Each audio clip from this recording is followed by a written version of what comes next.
தமிழ் அனைவருக்கும் வணக்கம். இந்தியாவில் குழந்தைகள் பலாத்காரம் அப்படின்ற ஒரு நிகழ்வு நிறைய இடங்களில் தொடர்ந்து நடந்து வந்துட்டு இருக்கு.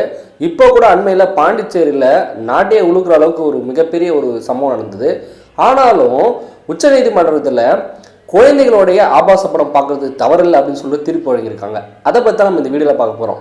இது வரைக்கும் நீங்கள் நம்மளோட சேனலை சப்ஸ்கிரைப் பண்ணணும்னா உடனே சப்ஸ்கிரைப் பண்ணுங்கள். அப்படியே அந்த பக்கத்தில் இருக்க பெல் பண்ணி எடுத்துடுங்க. வாங்க வீடியோக்குள்ளே போடலாம்.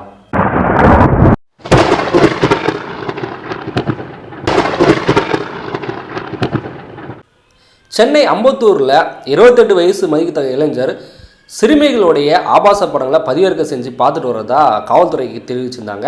அதன்படி அவரை போக்சோ சட்டத்தின் கீழே கைது பண்ணாங்க.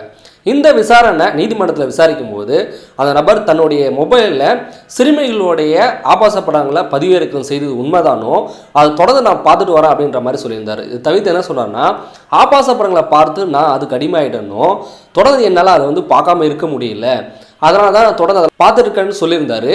இதை தாண்டி அந்த ஆபாச படங்களை பார்ப்பதை நிறுத்துவதற்காக உளவியல் ரீதியான மருத்துவர்களை அணுகி அதுக்கான தீர்வுகளை காணிட்டு வரும்னு சொல்லியிருந்தாரு. தான் பதிவிறக்கம் செய்வது தவறுதான், ஆனால் என்னால் அதை பார்க்காம இருக்க முடியல அப்படின்ற விதமாக அவர் தெரிவிச்சிருந்தாரு. இதுக்கு உயர்நீதிமன்றம் என்ன பதிலளித்ததுன்னா, அவர் எந்த ஒரு சிறுமி பலாத்காரத்தையும் வீடியோ பிடிக்கல, ஆனால் ஏதோ ஒருத்தர் வீடியோ பிடிச்சு அதை இன்டர்நெட்டில் அப்டேட் பண்ண உடனே அந்த இன்டர்நெட்லேருந்து தான் பதிவிறக்கம் பண்ணி இவர் செல்லில் பார்த்துருக்காரு. அதனால இவர் மேலே எந்த ஒரு மிகப்பெரிய குற்றமும் கிடையாது. ஏற்கனவே கேரளாவில் எல்லாமே ஆபாச படங்களை பார்ப்பது குற்றம் இல்லைன்னு சொல்லிட்டு தீர்ப்பு வந்திருக்கு. அதை முன்னிலைப்படுத்தி பார்த்தீங்கன்னா ஆபாச படம் பார்க்கறது தவறு இல்லை, அதனால இவர் போக்சோ சட்டத்தின் கீழே தண்டனை கொடுக்கவே முடியாது அப்படின்ற மாதிரி பதிலளிச்சிருந்தாங்க. ஆபாச படம் பார்க்கறது அவருடைய விருப்பம் அப்படின்னு சொல்லியிருந்தாங்க. இதை தாண்டி என்ன சொன்னாங்கன்னா, குழந்தைகளுடைய ஆபாச படங்களை பதிவிறக்கம் செய்து அந்த வீடியோக்களை பார்க்கறதும் அந்த வீடியோக்களை தொடர்ச்சியாக பார்க்கறத எந்த ஒரு தவறும் இல்லை அப்படின்ற விதமாக இதுக்கு பதிலளிச்சிருந்தாங்க. ஆனால் இந்த தீர்ப்பை கேட்டு ரொம்ப அதிர்ச்சியான குழந்தை உரிமை காக்கும் கூட்டணி சார்பாக உச்சநீதிமன்றத்தில் ஒரு வழக்கு தொடுத்திருந்தாங்க. உயர் நீதிமன்றத்தில் சொன்ன இந்த உத்தரவு மிகவும் தவறான ஒரு உத்தரவுன்னு சொல்கிற மாதிரி சொல்லியிருந்தாங்க. இதை தாண்டி இந்த உத்தரவால் குழந்தைகளுக்கு மிகப்பெரிய அபாயம் அச்சுறுத்தல் இருக்குது அப்படின்ற மாதிரி சொல்லியிருந்தாங்க. தொடர்ந்து உச்சநீதிமன்றத்தில் இந்த உத்தரவு பற்றி இந்த வழக்கை பற்றி விசாரிச்சுட்டு வராங்க. குழந்தைகளுடைய ஆபாச படம் பார்ப்பது அப்படின்றதுக்கு ஒரு கருத்து முன் வச்சுங்கன்னா, என்னதான் நம்ம நிறைய பேர் ஒரு போதைக்கு அடிமையாகிற மாதிரி, அதாவது சாராயம் அடிமையாகிற மாதிரி, கஞ்சாக்கு அடிமையாகிற மாதிரி இந்தியாவில் பெரும்பாலானோர் அந்த ஆபாச படங்களுக்கு அடிமையாகிறது அப்படின்றது ஒரு நடைமுறை ஒரு இயல்பு தான். வயசுக்கு அந்த வயது பருவத்திலையும் வயதுக்கு ஏற்றாம அந்த குறிப்பிட்ட வயது பருவத்தில் அவளுடைய உணர்ச்சின்ற போது இந்த ஆபாச படம் மீது நிறைய ஈர்ப்பு வருது. அதனால பல எண்ணற்றோர் பல விதமான இந்த ஆபாச படங்களை பதிவிறக்கம் செய்து பார்த்துட்டு வராங்க. ஆனால் அதை குறிப்பிட்ட விதமாக அவங்க எந்த ஒரு நபரும் ஆபாச படம் பார்க்கறது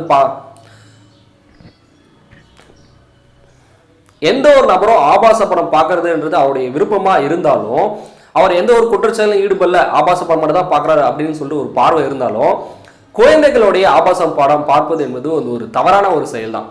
ஏன்னா இந்தியாவில் தொடர்ச்சியாக பல மாநிலங்களில் சிறுமிகள் பலாத்காரம் செய்யப்படுது. ஆனால் அந்த குழந்தைகள் கற்பழிப்புன்றது தொடர்ச்சியாக நடந்து வந்துட்டே இருக்கு. இது ஒரு அருவருக்கத்தக்க விஷயம். இப்போ சமீபத்தில் பாண்டிச்சேரியில் கூட ஒரு குழந்தையை கற்பழிச்சு கொண்டாங்க. இந்த விஷயம் ஒரு மிகப்பெரிய ஒரு பேசும் பொருளாகவே இருந்தது.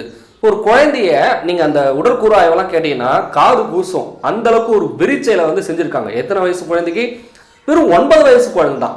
அப்போ வெறும் 9 வயசு குழந்தைக்கு இவ்வளவு கெடுதல் பண்ற இவர்களை தண்டிக்க வேண்டியது ரொம்ப அவசியம் தான்.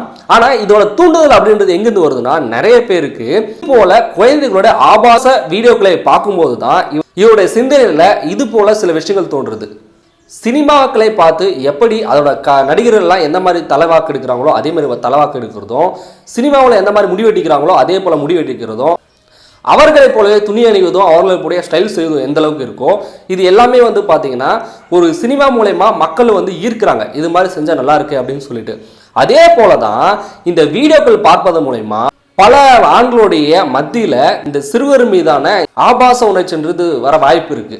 அதனால இந்த ஆபாச உணர்ச்சியை தூண்டுறதுக்கு ஒரு முக்கிய காரணமா இந்த வீடியோ இருக்கு. ஒரு வீடியோவை ஒரு ஆள் தொடர்ந்து பார்ப்பது மூலமா அந்த வீடியோவில் அவர் ஈர்க்கப்பட்டு அந்த வீடியோவை தொடர்ந்து பார்ப்பது மூலமா அது போல நம்மளும் செய்யலாம் அப்படின்ற ஒரு உணர்வு தூண்டுதலால இவர்கள் மீண்டும் குழந்தைகள் பக்கம் ஒரு தவறான ஒரு சிந்தனையை பார்க்கறதுக்கான வாய்ப்பு அதிகமாகவே இருக்கு. இந்த அதிகமான வாய்ப்பு தான் நாளைக்கு அந்த ஒரு குழந்தைய இந்த மாதிரி மிருகத்தனமான செயலை செய்யறதுக்கு ஒரு முக்கியமான ஒரு காரணமாக இருக்குது. அதனால் இந்த குழந்தைகள் வீடியோ பார்க்கறதுன்றது ஒரு தவறான ஒரு விஷயம்தான். ஆபாச படங்களை பார்ப்பது அவருடைய தனிப்பட்ட உரிமையாக இருந்தாலும் இந்த இடத்துல நாட்டில் நடக்கிற பல விளைவுகளை சம்பந்தப்படுத்தி பார்க்க வேண்டிய விஷயம் ஒன்று இருக்குது. இப்போ அதிகமாக இந்த சிறார்கள்ன்றது பாதிக்கப்படுற இந்த ஒரு விஷயத்த இந்த நேரத்தில் சிறார்கள் சம்பந்தமான வீடியோன்றது பார்க்கறது தவறில்லை அப்படின்னா மேலும் இது போன்ற தவறுகள்ன்றது அதிகரிக்க வாய்ப்பு நிறையவே இருக்கு. இந்த வீடியோவை நிறைய பேர் பார்த்துட்டே இருந்தாங்கன்னா உண்மையாக அவர்கள் அந்த வீடியோ மூலமா ஈர்க்கப்பட்டு இந்த ஒரு செயலை செய்யறதுக்கு அவங்க கண்டிப்பாக தூண்டப்படுவாங்க. அதனால இந்த மாதிரி வீடியோ பார்க்கறதுன்றது ஒரு தண்டனைக்கு ஒரு விஷயமா இருந்தால் அது மட்டும்தான் குழந்தைகள் இது போல பாதிப்பு அடையாமல் இருக்க முடியும்னு சொல்லிட்டு சொல்லலாம். நீதிபதிகள் எல்லாமே நாட்டில் என்ன நடந்திருக்கு, நாட்டில் குற்றங்களை எப்படி குறைக்கலாம் அப்படின்னு சொல்லிட்டு அந்த ஒரு சிந்தனையில் இருந்தால் ரொம்ப நல்லா இருக்கும். நாட்டில் பல நேரங்களில் தொடர்ந்து குழந்தைகள் பாதிப்பு உள்ளாகும் அப்படின்ற ஒரு நேரத்தில் இது போல உத்தரவுகளை வழங்குறதுன்றது ரொம்பவே வருத்தமான ஒரு விஷயமாவே சொல்லலாம். ஏன்னா நாட்டோட நிலைமை அந்த மாதிரி இருக்கு. நாட்டோட நிலைமை இந்த அளவுக்கு ஒரு கேவலமாக இருக்கும்போது இந்த நேரத்தில் குழந்தைகளோட ஆபாச படங்களை பார்ப்பது தவறில்லை அப்படின்னு ஒரு தீர்ப்பு வந்தால் யோசிச்சு பாருங்க. பாண்டிச்சேரியில் 9 வயது குழந்தைய கற்பழித்து கொலை பண்ணாங்க. அதுக்கு இன்னும் தீர்ப்பே கிடைக்கல, அவங்களுக்கு எந்த ஒரு தண்டனையும் கிடைக்கல. அங்கே ஏற்கனவே தீ மாதிரி பற்றி எரிஞ்சிருக்கு இந்த ஒரு கேவலமான விஷயம். இதுக்கெல்லாம் நல்ல தீர்ப்பு வருமா, அந்த குற்றவாளிக்கு நல்ல தண்டனை கிடைக்கப்படுமா, இது நிறுத்தப்படுமா அப்படின்னு மக்கள்லாம் நினைச்சிருக்கும் போது இது போல ஒரு உத்தரவு வந்துச்சுன்னா யோசிச்சு பாருங்க. இந்த மக்களுடைய மனநிலைக்கும் இந்த அரசோட நீதிமன்றத்துக்கும் எப்படி வேறுபாடு இருக்குது யோசிச்சு பாருங்க. மக்களுடைய சிந்தனையிலிருந்து முற்றிலும் வேறுபட்டு தான் இருக்கு இந்த நீதிமன்றத்தோட இந்த உத்தரவுன்றது. குழந்தைகளுடைய ஆபாச படங்களை பார்ப்பது தவறில்லைன்னு சொல்லிட்டு உயர்நீதிமன்றம் உத்தரவு போட்டிருக்காங்க. இதை பற்றினா உங்களுடைய கருத்து என்ன, அதை கீழே கமெண்ட் பண்ணுங்க. இந்த வீடியோ உங்களுக்கு பிடிச்சிருந்தா லைக் பண்ணுங்க. இது வரைக்கும் நீங்க நம்மளுடைய சேனலை சப்ஸ்கிரைப் பண்ணலாம், உடனே சப்ஸ்கிரைப் பண்ணுங்க. மீண்டும் அடுத்த வீடியோவில் சந்திக்கலாம். நன்றி.